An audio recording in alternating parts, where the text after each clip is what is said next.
Luckily now we're not starting with a blank canvas because the two series have gone before, but because the characters have moved on, they're in a different environment now. They're in bigger places, they're in more opulent places, and so the direction and the style moves along with it.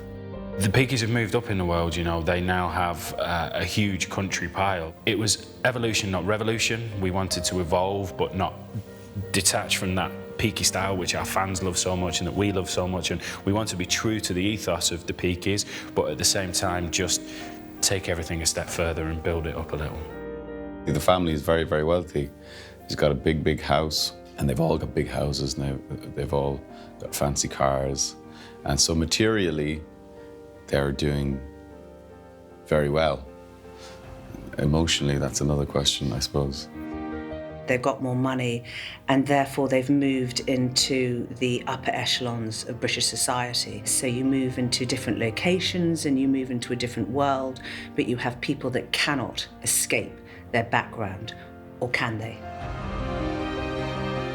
Arrow House, which is the new stately home for the Peakies. It's like he's bought his own gypsy kingdom, you know. He can camp out in the Vado wagons and no one's ever going to move him on. Johnny Dogs can come over and he can camp out. But at the same time, we didn't want it to feel like other period shows. It had to be a Peaky Blinders country house.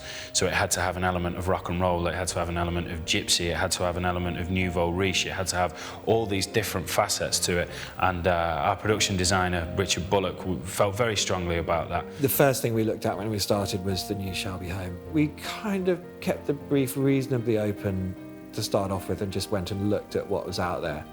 And we've ended up with a composite. The main exterior and ground floor interiors are here at Arley Hall, which has been great. The kitchens are at Tatton Park and the upstairs is at Croxteth Hall. I think it's worked out well. Richard did a lot of great work in kind of the dressing and the painting and the colour palettes, but the bricks and mortar felt very Peaky. It felt right. We're filming in these beautiful big period houses and the scale just feels bigger and it's richer, it's wealthier, the colours are deeper, you know, it's less smoky, it's more grand. But it's not in the way that a sort of classic period drama, you know, you're in the big library and you have a big dinner scene. It's all that, but then it's done with the Peaky Blinders swagger and it's sort of rock and roll and it's got all the guts that the Peakies have. It's like having these sort of cowboys in the Downton Abbey dining room. That's so exciting. It has such a cinematic feel and it's really, the sets are bigger, you know, the cast is bigger. There's a journey that you go on with all of them that really makes you feel like you are part of this world. And we wanted to see a difference in the 2 years. For me, that's been done and it's been executed really well. I think the docks was a brilliant set. It wasn't originally scripted to be in a warehouse like that. It made it much more exciting. It was cold, it was dark, it was exactly what the scene was kind of, it posed the right feeling. I always feel like we feel out of place. We look out of place there because it's not really our world. Yeah, that's true. So we've just jumped into it.